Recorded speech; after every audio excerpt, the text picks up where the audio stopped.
Let's talk about what's heating up in the Middle East right now, because things are getting tense, fast. U.S. military troops in the region are looking at a spike in threats, and a lot of it has to do with the escalating conflict between Israel and Iran. If you've been following the headlines, you know the situation is fragile, and even the smallest spark could set off a much bigger fire. Here's what's happening. President Trump is weighing a huge decision: whether to strike Iranian nuclear facilities. As of June 18, 2025, he's keeping his cards close, saying, yes, I may do it. I may not do it. That kind of uncertainty? It keeps everyone, from generals at the Pentagon to troops on the ground, on high alert. Iran's Supreme Leader Ayatollah Ali Khamenei isn't mincing words. He's warning that any U.S. military intervention would bring what he calls irreparable damage. That's not just bluster. The region has seen what happens when these threats turn real. The Pentagon isn't ignoring the warning signs.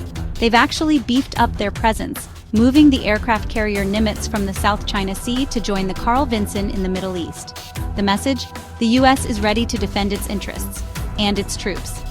Right now, there are more than 40,000 U.S. military personnel and Defense Department civilians spread across the Middle East. That's a massive footprint, and it means any conflict could directly impact thousands of American lives. Let's break down where U.S. forces are stationed and why they're vulnerable. In Iraq, around 2,500 troops are still on the ground, working with local partners against ISIS. In Jordan, about 350 Americans are stationed at Tower 22, a remote outpost that was attacked by a drone in 2024, killing 3 U.S. service members and injuring dozens more. Kuwait hosts one of the largest U.S. contingents, 13,500 personnel across 5 bases. Their mission? To keep ISIS from making a comeback and to support regional stability. Qatar is home to the forward headquarters of U.S. Central Command at Al Udeid Air Base.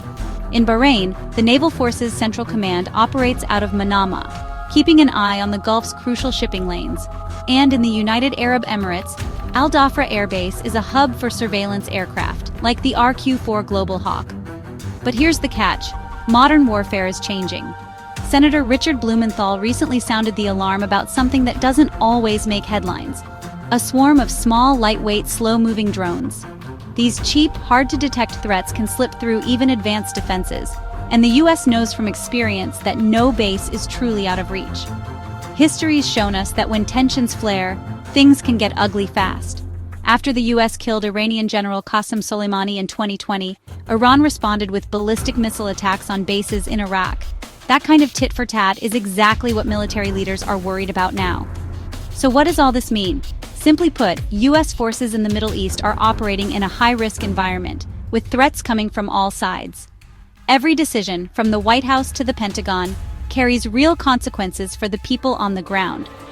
As the world watches, everyone's hoping cooler heads will prevail. But for now, those thousands of troops and their families are living with a level of uncertainty that's hard to imagine. If you want to stay on top of what happens next, make sure you're subscribed, because I'll be keeping a close eye on every development.